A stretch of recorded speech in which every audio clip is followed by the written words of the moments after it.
bangkit berdiri. Mari sebelum kita dengar firman Tuhan, kita akan berdoa di hadapan Tuhan.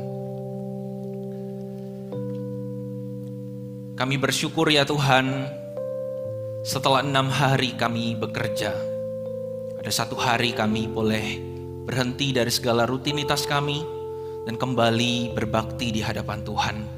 Secara khusus datang ke rumah Tuhan, memuji dan menyembah Tuhan. Tuhan, tolong pakai juga waktu-waktu ini ketika firman Tuhan diberitakan. Itu menjadi momen ketika kami dengan Tuhan connect kembali. Karena mungkin selama hampir 1 minggu kami bekerja, beraktivitas di luar gereja. Kami terkadang lupa dengan kehendak Tuhan. Tolong arahkan kami sekali lagi. Dan kami mohon Allah Roh Kudus yang mempersiapkan pikiran dan hati kami. Agar ketika firman Tuhan diberitakan, hati kami siap, pikiran kami juga disiapkan oleh Tuhan. Thank you, terima kasih. Dalam nama Tuhan Yesus kami berdoa. Amin. Silakan duduk Bapak Ibu Saudara. Selamat pagi, Shalom. Ya, terima kasih banyak buat teman-teman penata layan mimbar yang hari ini sudah menuntun kita di dalam puji-pujian. Hari ini Bapak Ibu Saudara, di dalam Advent yang keempat, beberapa hari ke depan kita sudah langsung masuk ke acara Natal, ke perayaan malam Natal dan juga tanggal 25 nanti.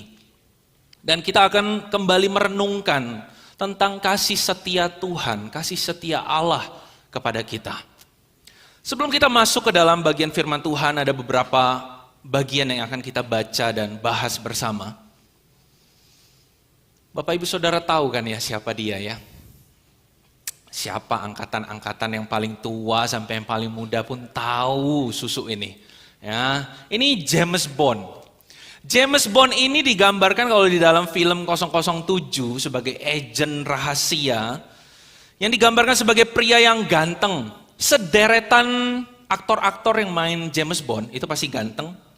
Dia digambarkan kaya, pintar, penuh pesona untuk wanita dan identik dengan mobil keren. Mobil-mobil kulit bajanya yang bisa keluar pistol atau di depan. Sesuatu yang keren ada di dalam kehidupan orang ini.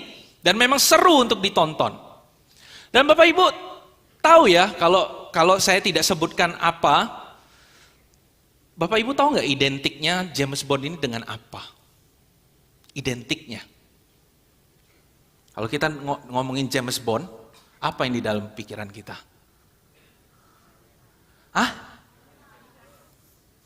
Yang di depan sudah pada tahu.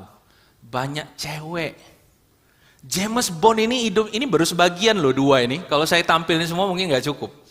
Banyak sekali di setiap episode filmnya 007, itu ceweknya beda-beda. Ada cewek yang baru lagi, entah dia yang mengejar cewek itu atau cewek itu yang ngejar dia. Kehidupan James Bond ini dikelilingi oleh wanita-wanita. Dan setiap kali kita menonton film 007, selalu ada adegan-adegan yang membuat kita sebagai orang tua tiba-tiba menutup mata anak-anak kita. Tiba-tiba action, langsung ditutup. Kita yang sebagai anak di tengah-tengah terjebak di dalam peristiwa itu. Mau buka mata, tutup mata, atau buka tipis-tipis. Tahu ya adegan yang saya maksud ya? Selalu ada, tidak pernah absen adegan-adegan itu yang disebut oleh Hollywood sebagai adegan percintaan.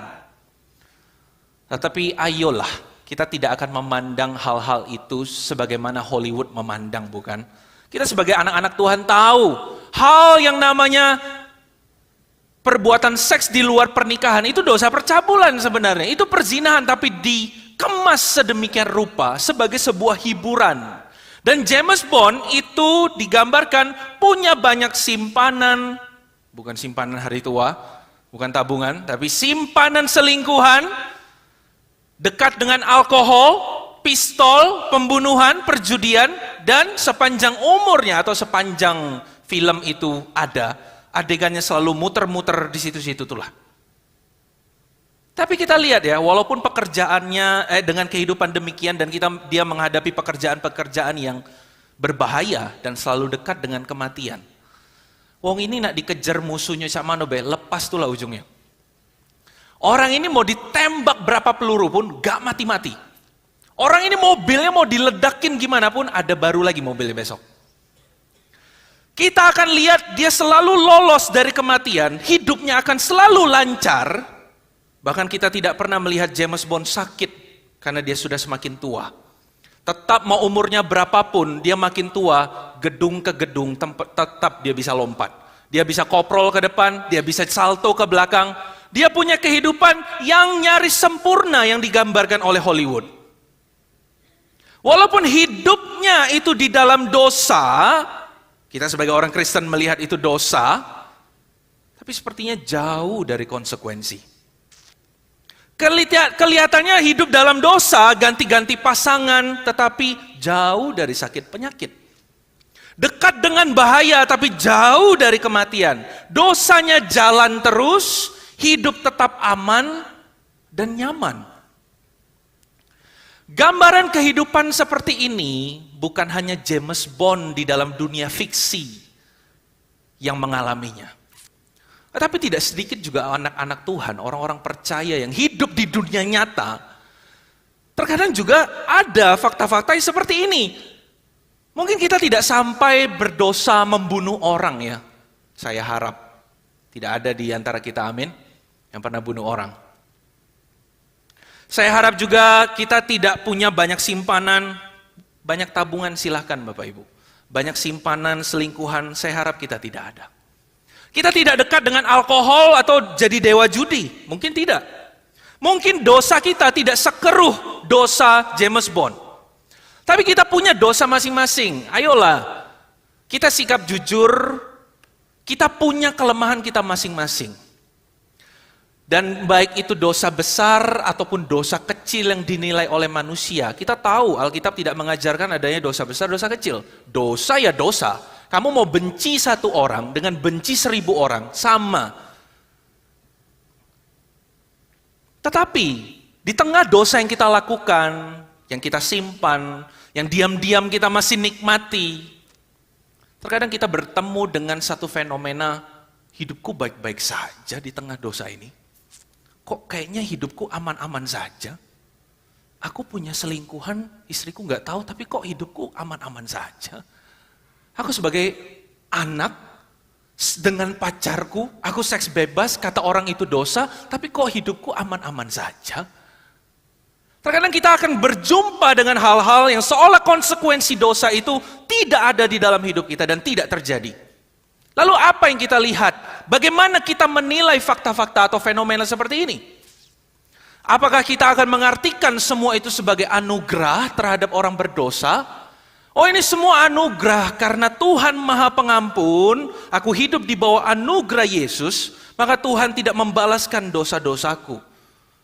Apakah ini bentuk kasih dan pengampunan dari Tuhan sehingga ketika kita berdosa, Tuhan yang tidak memperhitungkan dosa kita itu juga membiarkan kita lolos dari semua itu. Satu sisi itu adalah kebenaran bahwa anugerah, kasih, dan pengampunan Tuhan itu nyata adanya dan tepat seperti yang saya katakan tadi. Dia tidak memperhitungkan dosa kita, dia tidak membalaskan dosa kita sebab dia sudah menanggung semua itu di kayu salib. Betul, ya dan amin.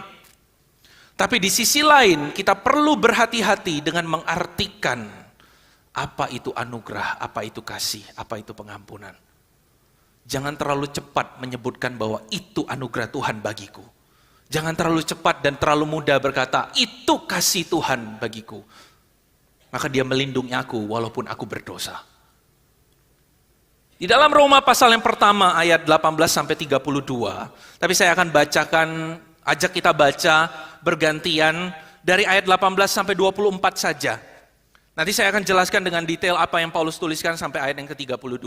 Saya akan mulai lebih dulu dari ayat yang ke-18. Mari kita bersiap-siap membacanya secara bergantian.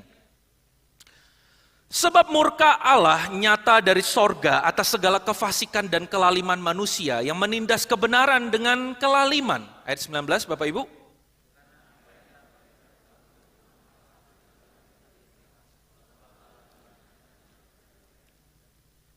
Sebab apa yang tidak nampak daripadanya, yaitu kekuatannya yang kekal dan keilahiannya, dapat nampak kepada pikiran dari karyanya sejak dunia diciptakan, sehingga mereka tidak dapat berdalih.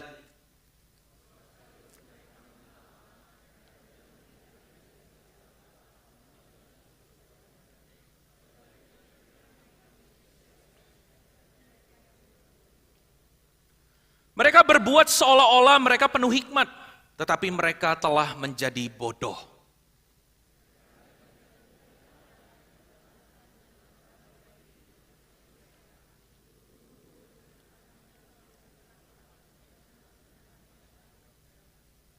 Ayat 24, karena itu Allah menyerahkan mereka kepada keinginan hati mereka akan kecemaran, sehingga mereka saling mencemarkan tubuh mereka. Sedemikian jauh bacaan firman Tuhan. Surat Rasul Paulus yang kita baca yang dia tujukan kepada anak-anak Tuhan, jemaat-jemaat Tuhan di Roma, menuliskan hal-hal yang seperti kita baca tadi. Dia tuliskan dengan jelas bahwa pesan ini tertuju kepada orang-orang yang dikatakan dia sebagai orang yang mengenal Allah. Orang-orang yang tahu Allah itu nyata, yang bagi mereka Allah itu nyata, dan orang-orang yang mengetahui tuntutan-tuntutan hukum-hukum Allah. Artinya ini orang-orang yang tahu firman, tahu perintah Tuhan, dan yang terhitung di antara jemaat Tuhan di Roma dan yang mendengar ketika surat ini dibacakan di tengah jemaat. Orang-orang yang dimaksudkan oleh Paulus ada di tengah-tengah situ. Nah, Paulus menegur mereka yang di tengah pengenalan mereka akan Allah, di tengah pengetahuan mereka tentang hukum-hukum Tuhan, mereka tetap mempertahankan dosanya. Mereka tetap mempertahankan hawa nafsu mereka dan terus mereka puaskan seperti hukum Allah itu tidak pernah berlaku. Dan Paulus sebutkan orang-orang seperti ini adalah orang-orang yang menindas kebenaran Allah. Ini kata yang sangat kasar sebenarnya. Menindas kebenaran Allah. Orang-orang yang mau menerima pengampunan dari salib Kristus tetapi tanpa pertobatan. Orang-orang yang mau menerima anugerah keselamatan tapi tanpa penyangkalan diri. Orang-orang yang mau dan menerima dan mau menikmati kasih Allah setiap hari tetapi tanpa ketaatan di dalam hidupnya.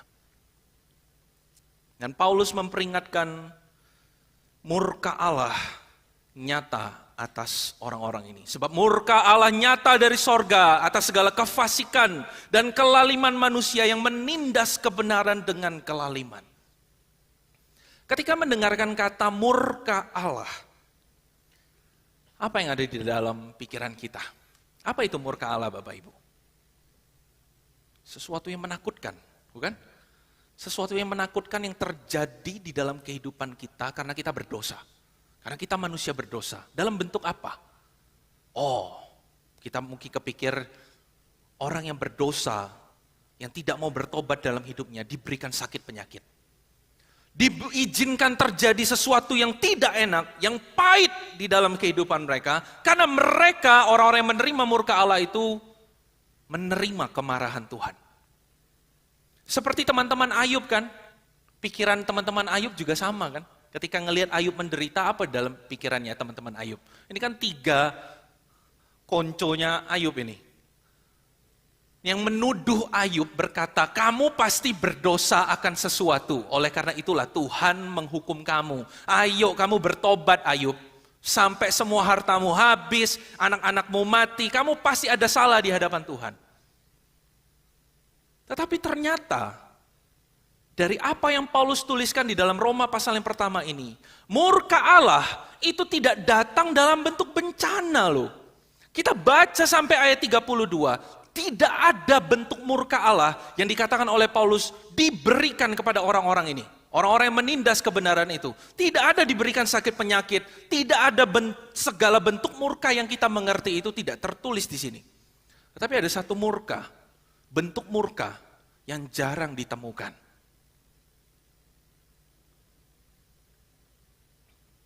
Allah menyerahkan mereka kepada keinginan hati mereka akan kecemaran, sehingga mereka mencemarkan tubuh mereka.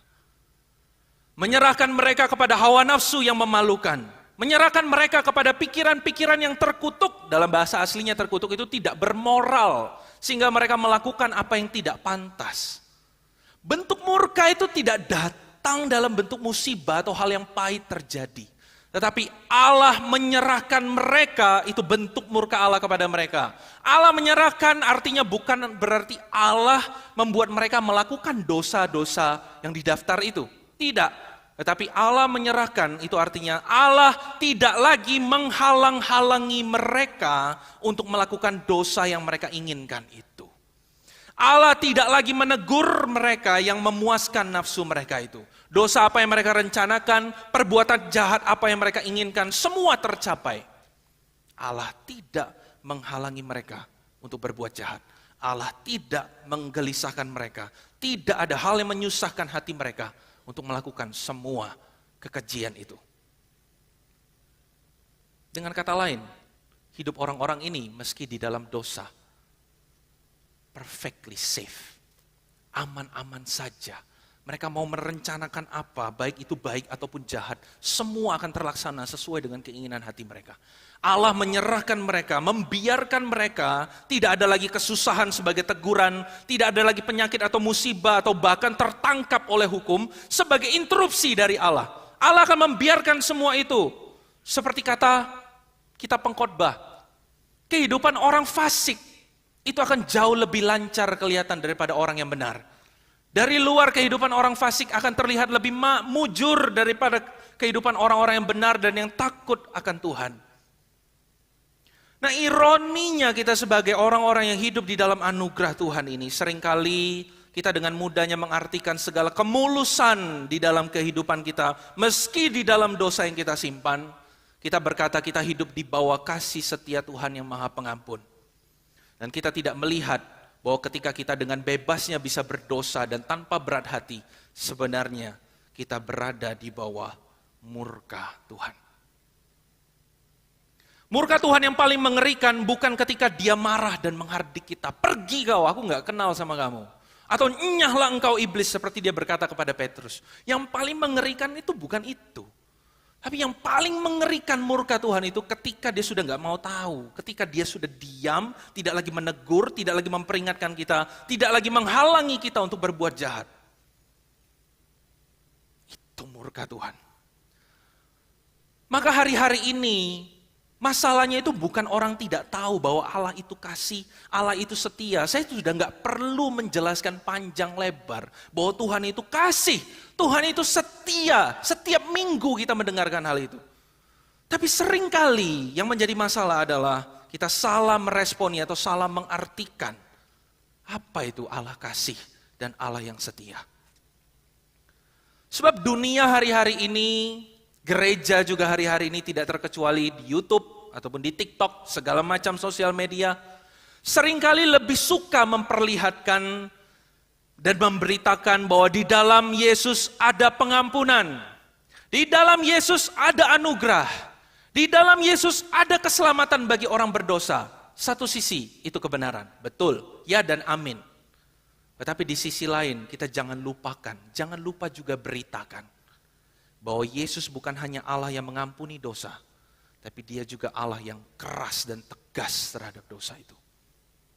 Maka ketika kita berbicara tentang kasih setia Tuhan, jangan kita pisahkan, jangan didiskon, jangan dikurang-kurangi. Kasih setia Tuhan itu tidak akan terpisah dari kekudusan Tuhan itu sendiri. Jangan kita menganggap bahwa kasih setia Tuhan itu menjadi cincai dengan dosa. Tidak sama sekali.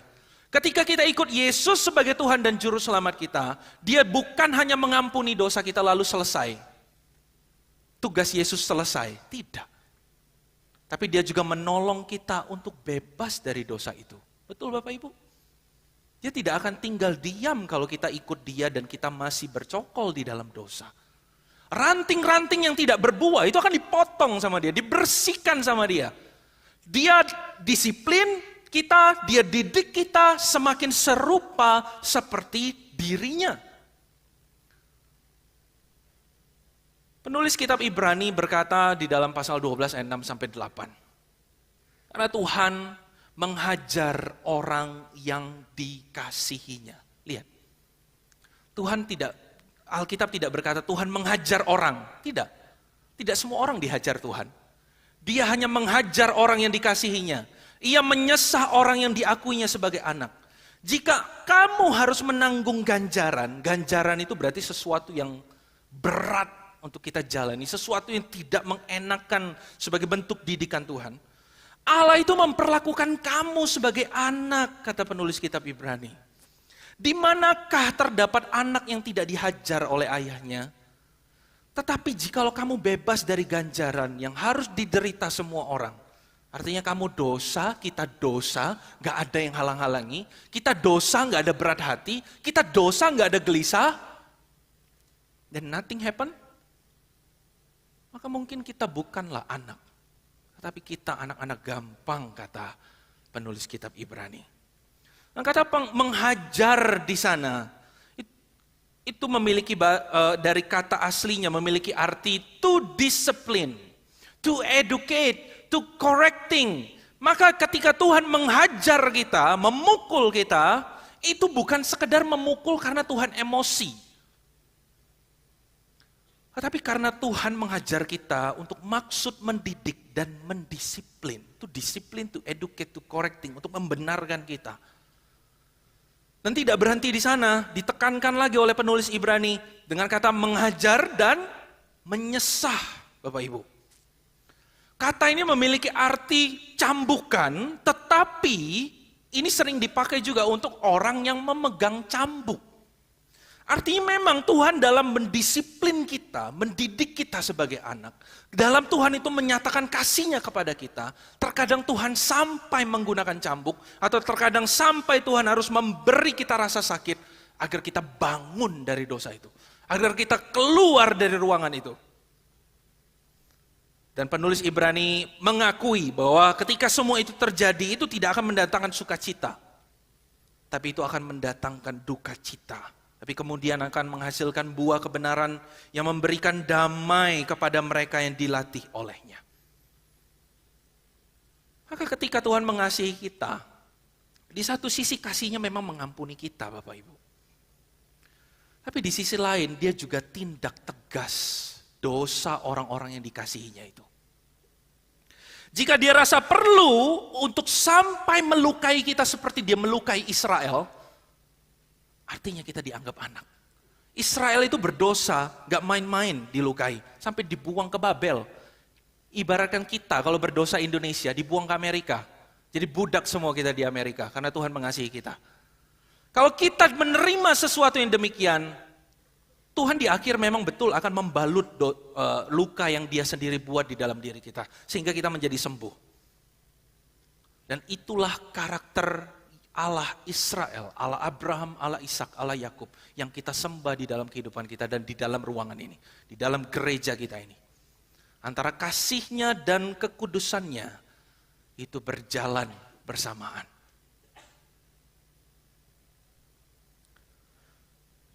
Maka jika kita tahu hari ini kita hidup dalam dosa, kita nggak tahu kehidupan kiri kanan kita. Kita nggak tahu apa yang menjadi pergumulan atau apa yang disimpan di dalam hati masing-masing dari kita. Kalau kita tahu kita sudah lama nih diam-diam hidup tidak benar, memelihara seorang monster di dalam hati kita sendiri, dan keadaan kita aman-aman saja dan kita merasa, oh aku dosa kok, safety aja ini.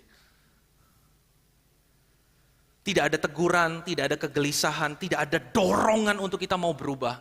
Jangan bersyukur dan berkata bahwa itu kasih setia Tuhan memanjakan kita. Tidak. Khawatirlah akan hal itu.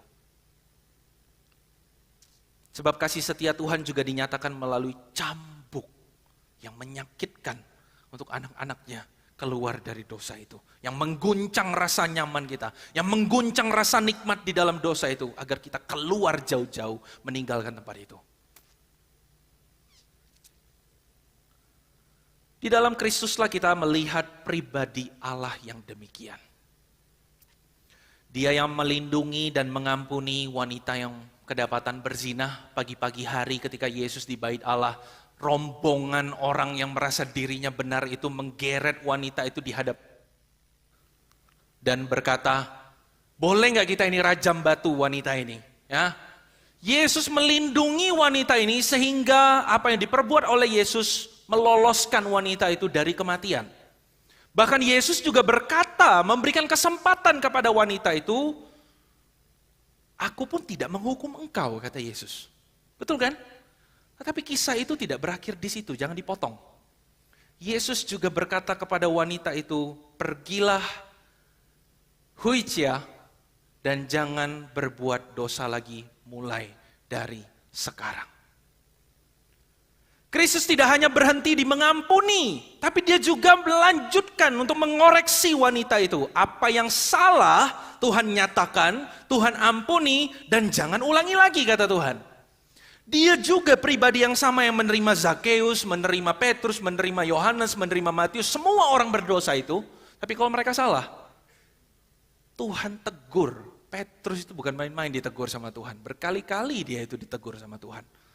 Tuhan itu mengampuni dosa mereka, tapi mereka juga dibenarkan oleh Tuhan hidupnya. Dia yang membangun bait suci atau bait Allah. Dia juga yang menyucikan bait Allah itu dengan cambuk.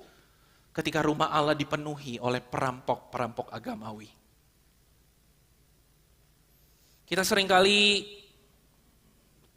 ketika melihat salib, kita melihat Kristus itu sebagai Allah yang lembut. Di gambar-gambar Google, AI juga nggak ada gambar Tuhan Yesus marah. Semua gambar Tuhan Yesus itu lembut. Kayak gini tangannya, kayak gini, gendong domba. Kelihatan dengan pribadi yang lembut, penuh kasih. Allah yang cincai, chill, yang mengampuni semua dosa kita. Tapi kita tutup mata dengan fakta-fakta tadi. Bahwa dia juga Allah yang keras dengan dosa itu. Ketika kita melihat salib, jangan cuma lihat kasih. Lihat betapa kerasnya Kristus menanggung dosa itu. Itu akibat dosa kita. Maka jika kita saat ini hidup dalam dosa, jangan bersyukur hanya karena kita menerima pengampunan. Karena Tuhan mengampuni, jangan berhenti bersyukur di situ. Tapi terlebih lagi bersyukurlah ketika di tengah dosa itu Tuhan memilih untuk mencambuk kita.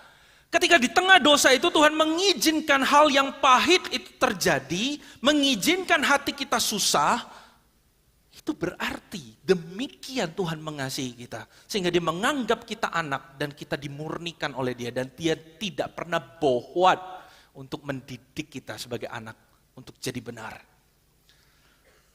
Maka sekali-sekali dalam doa pribadi kita, coba jangan hanya minta pengampunan dosa kalau kita lagi berdosa. Kita datang di hadapan Tuhan dan berkata, Tuhan ampuni aku. Tuhan maafkan dosaku. Sucikan dan kuduskan aku. Boleh. Tapi sekali-sekali tambahkan dalam doa pribadi itu.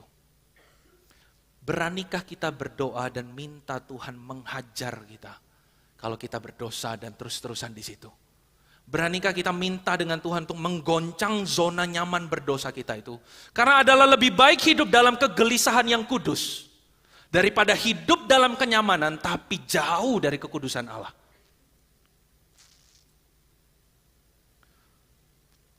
Sebentar lagi kita akan merayakan Natal, Bapak Ibu ya. Sudah terlihat dari dekorasi yang kelap-kelip gemerlapnya. Ya, kita sudah melihat pernak-pernik Natal itu muncul di hadapan kita. Sebentar lagi kita akan merayakan kedatangannya yang pertama yang kita sebut kelahirannya di Bethlehem. Ya, sebuah karya penyelamatan yang kita rayakan atas bentuk nyata dari kasih Allah. Atas Allah yang tepat janji memberikan pengampunan dan harapan kepada kita orang-orang berdosa. Tapi kita perlu ingat juga di tengah-tengah kita menantikan Natal itu tiba. Natal itu baru sebagian awal Injil, Bapak Ibu. Natal itu baru lembaran-lembaran awal. Kisah Injil belum selesai di sana. Jangan stop di situ. Kristus lahir kita rayakan, amin, haleluya. Tidak. Kristus hidup, mati, bangkit, naik ke surga. Dan dia akan datang untuk kedua kalinya. Sebuah berita yang setiap kali berita Advent kita dengarkan. Sudah 4 kali setidaknya sampai hari ini.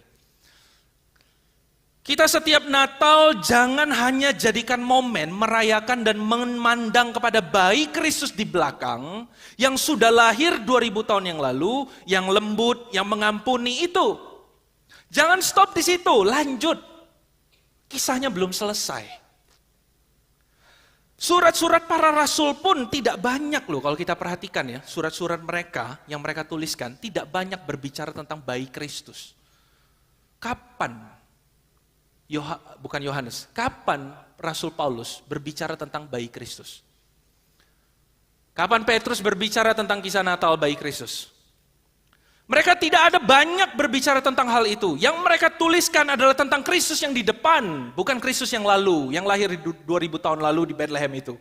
Tapi mereka berbicara tentang Kristus yang di depan, yang akan datang kembali sebagai Allah penuh kemuliaan, bukan lagi sebagai bayi. Nanti di langit-langit itu kita nggak ngelihat bayi, Bapak Ibu. Kita akan ngelihat Kristus dalam rupa Allah, penuh kemuliaannya bersama dengan jutaan malaikatnya. Dan di hadapan Dia akan berdiri orang yang hidup dan yang mati. Dari sana Ia akan datang untuk menghakimi orang yang hidup dan yang mati. Itu pengakuan iman rasuli kita, bukan? Dia akan datang sebagai hakim yang adil. Yesus yang di depan itu tidak lagi akan datang memberitakan pengampunan dosa. Enggak, pengampunan dosa itu masa-masa ini. Kalau kita mau minta ampun, kalau kita mau membenarkan hidup, masa-masa inilah waktunya. Tapi ketika Kristus datang, masa perkenanan itu pada hari Tuhan sudah berlalu. Tuhan panjang sabar dan besar kasih setianya. Betul, panjang sabar itu bukan berarti tanpa batas. Satu jembatan panjang ada ujungnya. Ujungnya itu hari Tuhan ketika Kristus datang kedua kali itu. Dia tidak lagi datang memberitakan pengampunan, tapi dia membawa penghakiman. Dia akan menilai bagaimana kita hidup di bawah anugerah pengampunan itu. Bagaimana kita hidup di bawah salibnya yang kita agungkan itu. Dia akan menilai kemurnian iman dan kasih kita kepada Dia selama kita hidup. Maka ketika hari-hari ini kita memasuki minggu-minggu Advent, kita tidak hanya sedang mempersiapkan hati untuk Natal 24-25. Habis itu 31 tanggal 1 leha-leha lagi. Justru Natal itu dipakai untuk momen mengingatkan kita kembali, membangunkan jiwa kita yang tertidur lagi. Kalau kemarin kita tidak jaga-jaga hidup, masuk Natal kita jaga-jaga bukan sampai ibadah 25 selesai, tapi sampai Kristus datang kedua kali. Itulah mengapa Rasul Petrus memberikan pesan kepada kita. Sebab itu saudara-saudaraku yang kekasih, sambil menantikan semuanya ini, yaitu hari Tuhan, kedatangan Kristus kedua itu, kamu harus berusaha supaya kamu kedapatan tak bercacat dan tak bernoda di hadapannya, dalam damai, dalam perdamaian dengan Dia.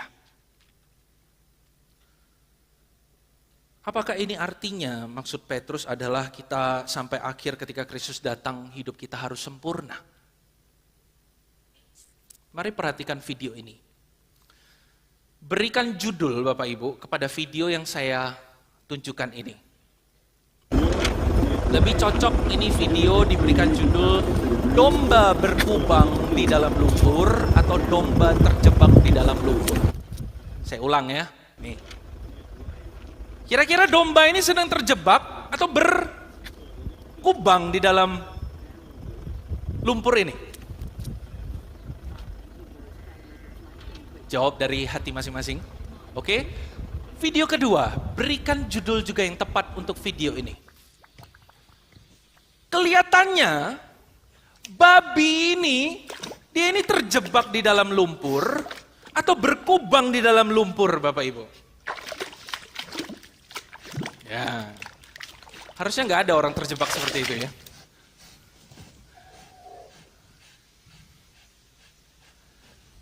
Seekor babi, Bapak Ibu, masuk ke dalam lumpur, itu gaya hidupnya. Habitatnya memang di sana. Dia bukan terjebak, tetapi bersenang-senang di dalam lumpur itu. Bahkan dia bisa tertidur nyenyak di dalamnya tanpa khawatir akan hari esok. Betapa senangnya dia, lebih senang daripada kita yang di dalam ruangan ini.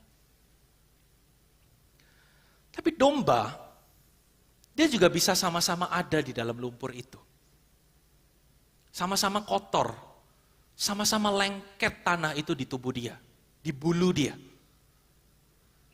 Tapi domba bisa sama-sama ada di dalam lumpur itu bukan karena dia masuk karena ingin bersenang-senang. Tidak kelihatan domba itu sedang bersenang-senang Bapak Ibu dari wajahnya ya. Dia kelihatan seperti kaget dan mau keluar dari lumpur itu. Domba itu masuk ke dalam lumpur itu bukan karena dia mencari, tetapi karena keterbatasan matanya. Mata domba itu kan di kiri dan kanan ya. Seperti manusia kan beda. Matanya horizontal di depan nih, sejajar ya. Kita bisa memandang baik ke depan. Tuhan desain kita, puji Tuhan, Tuhan desain seperti ini. Kalau Tuhan desain seperti domba, satu mata di bilik kiri, satu mata di bilik kanan. Kita jelas lihat kiri kanan teman kita yang lagi duduk kalau ibadah. Tapi ngelihat lirik lagu kita nggak akan jelas. Matanya domba itu terbatas sekali. Karena matanya itu satu di kiri, satu di kanan. Ketika dia lihat ke depan, itu nggak terlalu jelas Bapak Ibu. Maka kalau ada batu di depan dia dan dia berjalan, batu itu bisa diinjak aja sama dia dan dia jatuh. Kalau di depan itu ada lubang, karena matanya nggak terlalu kelihatan, jeblos dia di lubang itu. Kalau dia maju ke depan ada cepeceng, lewat aja dia, nggak kelihatan itu ada 100.000 di bawahnya. Kalau dia ngelihat pohon, sebesar pohon pun, terkadang tidak terlihat domba itu. Maka ketika dia berjalan di dalam kehidupan dia tidak bisa membedakan dengan jelas mana tanah yang baik untuk dia lewati dan mana tanah yang berlumpur yang harus dia hindari. Tapi sekali lagi, kalau dia masuk ke dalam lumpur itu, dia tidak akan tenang, dia akan berusaha keluar dari sana dan berteriak-teriak, embe, agar seseorang menyelamatkan dia dari sana. Demikian juga kita sebagai orang-orang yang hidup di tengah dunia ini. Gambaran babi di dalam Alkitab bukanlah sesuatu yang baik Bapak Ibu. Ketika Yesus mengusir setan dari Gerasa yang merasuki legion orang gila yang kalau dirantai pun putus rantai itu, semua roh jahat itu dibuang ke babi. Dan juga Yesus menggambarkan babi itu sebagai orang-orang yang menginjak-injak kebenaran Allah. Tuhan Yesus pernah berkata di dalam Injil, kamu jangan lemparkan mutiara ke babi. Kalau kamu lemparkan mutiara ke babi, dia cuma akan injak-injak itu saja. Dia akan tidak akan menganggap bahwa apa yang kau berikan itu adalah sesuatu yang berharga. Gambaran babi yang digambarkan oleh Tuhan tidaklah baik. Maka ini sebuah gambaran atau kontras antara orang yang sungguh-sungguh percaya kepada Allah dan menghargai kasih setia itu, dan kontras dengan orang-orang yang menindas kasih setia Allah itu. Dari luar mereka akan sama-sama terlihat kotor, sama-sama terlihat tidak sempurna, sama-sama terlihat ada dosa. Tetapi di dalam hati dan rohnya itu memiliki gejolak yang berbeda. Akan ada orang-orang yang melakukan dosa dalam hidupnya dengan sengaja dan bisa tidur nyenyak di dalamnya. Karena dia menyukai dosa itu dan sengaja melakukannya sebagai hiburan dan gaya hidup. Tetapi ada anak-anak Tuhan yang ikut terjebak dalam lumpur itu oleh karena kelemahan dia. Betapa dia bergumul untuk keluar dari dosa itu. Dan dia tidak pernah tidur nyenyak di hadapan Allah. Tidak pernah dia tenang di hadapan Tuhan. Jika dia masih ada di dalam lumpur itu. Tidak berhenti dia berteriak kepada gembala agungnya Kristus Tuhan itu untuk menyelamatkan dia dari tempat itu. Itulah mengapa Tuhan menyebut kita bukan babi-babinya. Bapak Ibu. Jadi kalau kita di jalan diteriaki wong babi kau. Domba aku nih bukan babi. Kita ini domba-dombanya Tuhan.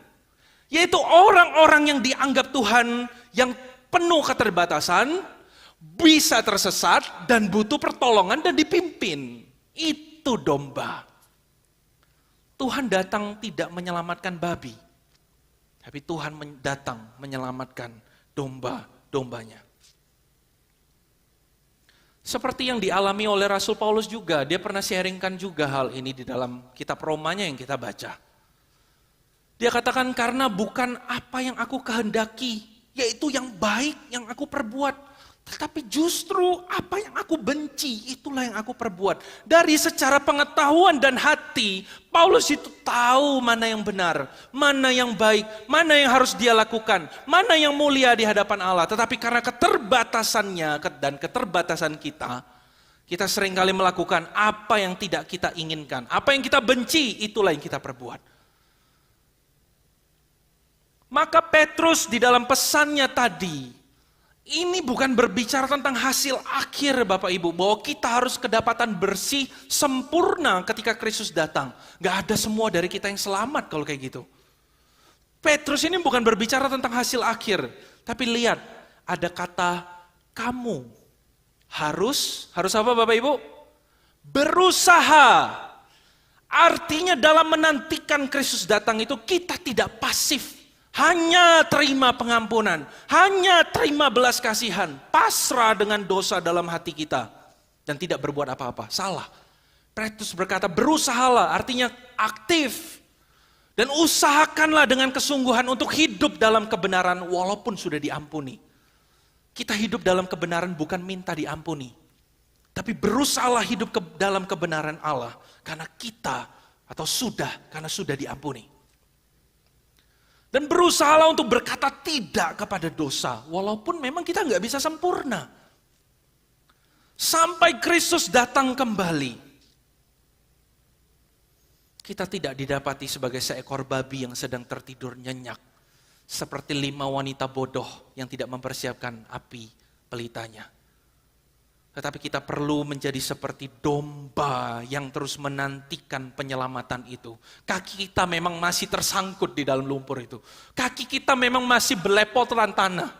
Tapi hati kita enggak di lumpur itu. Hati kita kepada gembala, mata kita tertuju kepada langit. Ketika gembala itu datang dan menantikan Allah itu menyelamatkan kita. Itu bedanya antara domba dan babi. Antara 5 wanita bodoh dan 5 wanita bijak. Maka di dalam masa-masa kita menantikan Natal beberapa hari ke depan ini, mari kita mempersiapkan hati, bukan lagi mempersiapkan hati untuk Kristus yang lahir itu. Kristus yang lahir sudah berlalu, sudah kejadian 2000 tahun yang lalu. Mata kita jangan terus tertuju ke sana. Rayakan boleh. Tapi pengharapan, arah hidup kita bukan lagi kepada Bethlehem, tetapi kepada kerajaan surga. Karena dari situ bayi itu yang sudah dewasa akan datang kembali. Maka persiapkanlah hati kita baik-baik dalam minggu-minggu Advent menjelang Natal ini. Untuk kedatangan Kristus kedua kali. Kiranya kasih setia Tuhan Allah itu juga yang memampukan kita, menuntun kita, mendisiplin kita jika perlu. Untuk kita didapati berlaku setia kepada Dia sampai akhir zaman. Amin. Mari kita berdoa.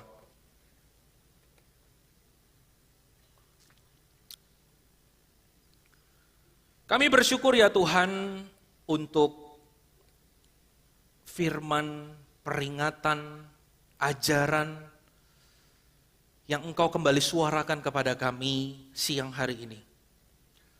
Mungkin kami selama ini tenggelam di dalam konsep bahwa Allah mengampuni, Allah mengasihi. Sehingga hati kami gampang sekali jatuh untuk menyalahgunakan kasih itu. Menyalahgunakan pengampunan itu. Kami lupa bahwa Allah yang mengampuni itu juga adalah Allah yang kudus. Allah yang tegas terhadap dosa. Tolong kami ya Tuhan, jika Tuhan dapati di antara kami ada sebagai orang-orang yang hidup kurang menghargai kasih setia Tuhan itu. Cambuk kami kalau perlu Tuhan, berikan rasa sakit agar kami bangun, agar kami sadar dan keluar dari lumpur itu. Kiranya kami tidak bertindak seperti seekor babi yang menginjak-injak mutiara Injil itu, yang menginjak-injak hal yang berharga yang dianugerahkan kepada kami.